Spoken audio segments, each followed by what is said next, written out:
Nicole Roth is a joy coach and an author who helps Jesus-loving women move from anxiety, fear, and addiction to busyness to peace, joy, and an intentional full life.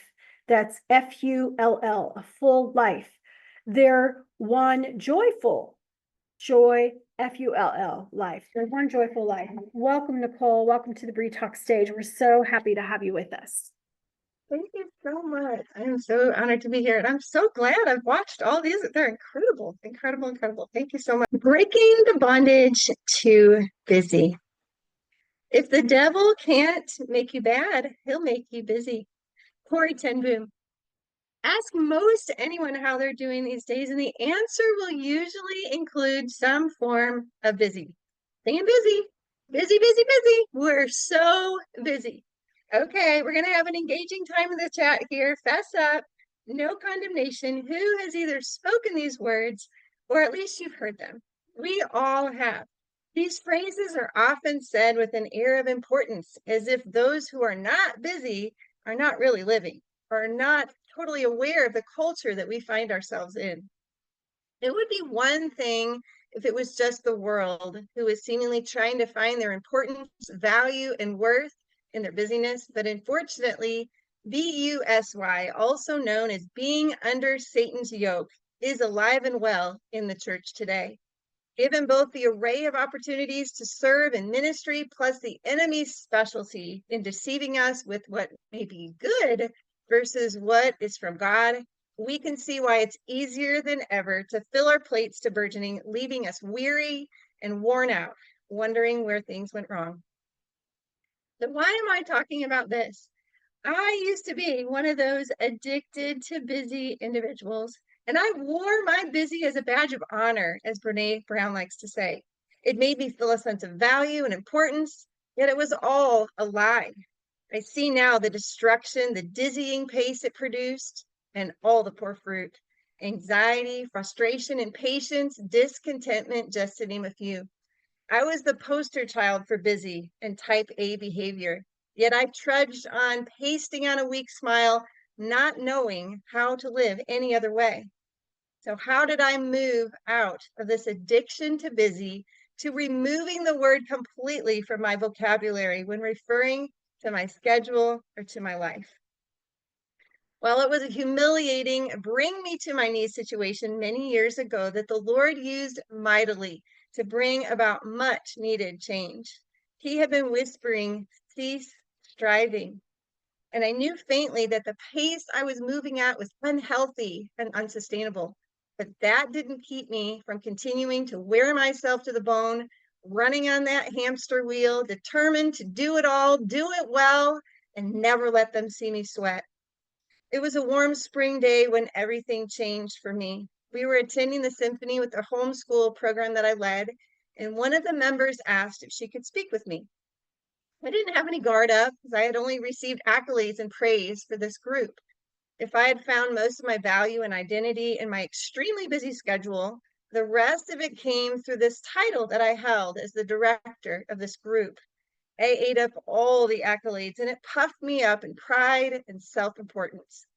That's why the conversation with this woman that ensued totally took me off guard. She shared that the women in the group felt pressured by the way that I was leading. She talked of the standards that were expected that felt crushing. I was completely shocked and mortified. Who had I become? That certainly wasn't my intent. How many of you know that our sin doesn't just affect us, but also everyone around us too? I left our time together and I sobbed all the way home. It felt monstrous. I wanted to crawl under a rock and never stand before this group ever again. But stand I did at the end of that semester as it became abundantly clear that I needed to step down from this role that was feeding the beast, so to speak. I didn't say this at the time, but in hindsight, I felt like this would have been appropriate. Hello, my name is Nicole Roth, and I'm a recovering addict. My drug of choice, performance, perfectionism, achievement, and filling my schedule all the way to the brim.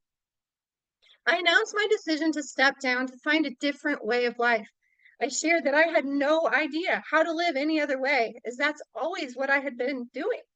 But I was open to learn. Well, the Lord knew just exactly what he was doing, and he brought us all on the most incredible healing journey.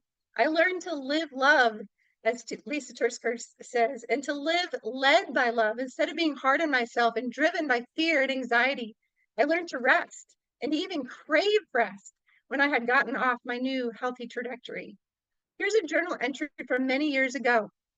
It's been a year, nearly a year of normal eating and my new, less frantic schedule and task list. I've experienced peace and joy to a degree I never thought possible. Anxiety issues are gone. There's no more dizziness, and I'm so much happier. When I do things God's way, the pit in my stomach leaves, malabsorption isn't an issue, and I have plenty of energy. Although I hate to admit it, I don't always choose God's way. I fall back into those old patterns of striving and self-sufficiency. When I recognize this, though, and I cooperate with him, he lovingly picks me up, he dusts me off, and reminds me again of his best. I am so thankful that he is infinitely patient with me and my detours off of his perfect path. His ways are oh so much better than mine. More important than the change in my health, I have undergone a huge change as a mother. I've been able to laugh more and have fun with my children. I've been able to just hang out on the playroom floor and play and relax with my girls, something I had unfortunately not allowed myself the opportunity to do much of in the past. There was always one more load of laundry waiting, a meal to prepare, clean up, phone calls to make, toys to put away, etc. Tasks galore. Now God is showing me just the amount that I need to do in a day, and after that, to stop, to rest, and to enjoy this life he's given me. Things go so much more smoothly when I put God first. I look to him for guidance and direction, and I do things his way. In fact, my time sees multiplied when I am relying on his strength to guide me versus me trying to do it all and do it all quickly, too. It's simply amazing. I have finally experienced for myself what the abundant life is all about, and I'm excited to learn more from my great shepherd. He is so faithful. With our remaining time, I wish to share 5 lessons I've learned about busyness, 5 tips to break the bondage to busy, and the invitation to live the full life, what I call your one joyful, F-U-L-L, life, and how it differs from the busy life you may be leading currently. Who is excited to hear these? Put a 1 in the chat. So first, 5 lessons I learned about busyness. Number 1, it doesn't matter what season or stage of life you're in. You can be incredibly busy, single, married, divorced, widow, one with children, no children, leading an organization, etc. A busy person will always find things to fill their days to the brim, yet not really feeling like they're getting anywhere if they're really honest. Number 2, busyness is just a symptom of a deeper issue.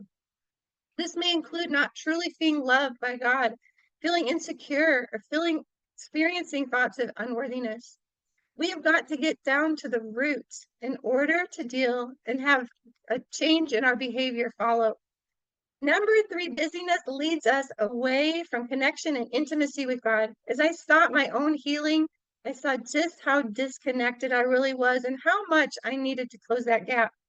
Number 4, busyness can lead us off the path of God's plan. It can be subtle, but giving into busyness can distract you from completing what God put you on this planet to show, to teach, or to do for his glory and for others' benefit. Number 5, fruit speaks loudest. We need only look at the fruit of our lives to tell if we are operating from the fruit of flesh, out of busyness, anxiety, or fear, or from the spirit in rest and dependent trust. That fruit includes such things as hopelessness, judgment, discontentment, impatience, rudeness, harshness, and more. Now, 5 tips to break the bondage to busy. Are you ready? Number 1, look up before you look out. Are you beginning your day checking email, texts, and responding to other people's agendas instead of hearing from heaven and drawing your strength from him? We cannot pour out of an empty cup. We have to have overflow to be able to give out to others from a place of abundance, not scarcity and lack. I personally start my day each day walking with at least one. We have 5 dogs, so I take at least one. I get my heart and my mind focused on the day to come. Number two, notice and recognize. Being aware of our patterns is the very first step to change. Ask God to show you when you're piling on too much in your schedule and how to say no to what He is not asking you to commit to. Number three, get grace. I didn't get it. It wasn't until a 1 a.m. wrestling with God bathtub moment that I got it. It needs to move from our heads to our hearts for there to be a transformation in our actions.